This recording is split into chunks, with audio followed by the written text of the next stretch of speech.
ঈদের 4টা পুটিং বানিয়েছিলাম, মেয়েকে 2টা দিছে, আমরা 2টা শেষ হয়ে গেছে। আমার নাতি খালি পুটিং পছন্দ করে, পুটিং খেতে চায়, সেই জন্য আবার পুটিং বানাচ্ছি। আজকে ঈদের 3য় দিন। 2 কেজি দুধ নিয়েছি, ঘন করে যে 1 কেজি পরিমাণ হয়েছে। চিনি দিয়েছি 1.25 কাপের মতো,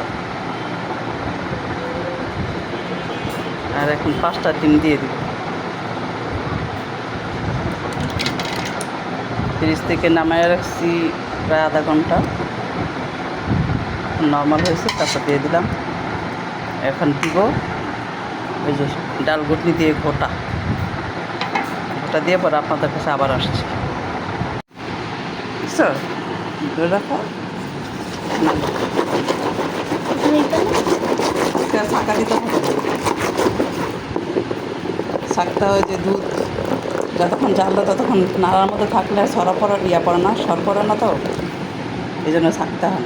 আবার নর্মাল করে দুধ দিলে ডিম দিলে তারা বেশি একটা সরা হয় না, আর ছাঁকতে হয়। সুন্দর করে ঘোটা হয়ে গেছে, কতক্ষণ করে করতেছি, ঠিক আছে। এখন বাটির মধ্যে ঢেলে দিব। বন্ধ করবো। এই যে আমার নাতিরে ক্যামেরাম্যান বানাইতেছি, এই যে ক্যারামেল বানাইছি ঘি দিয়ে আর চিনি দিয়ে।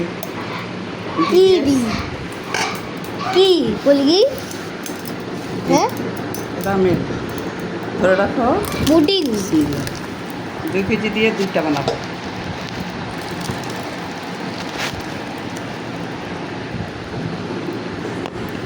এই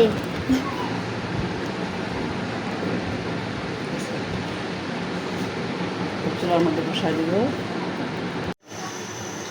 এই যে একটা ফ্রাই প্যানের মধ্যে পানি দিয়ে দিয়েছি, আর একটা বিড়া দিয়ে দিয়েছি। বিসমিল্লাহ, এই যে বসাই দিলাম। এখন ঢেকে দিব। ঢাকনিটা মেয়ের বসায়, এই জন্য ওই বাটিটা তো হইতেছে না। এই যে 30 মিনিট হয়ে গেছে। 30 মিনিট হলে ঠিক পারফেক্ট মতো হয়। বিসমিল্লাহ,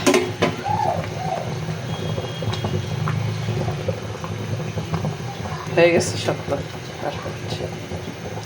এখন এটা নামিয়ে আর একটা বসাবো।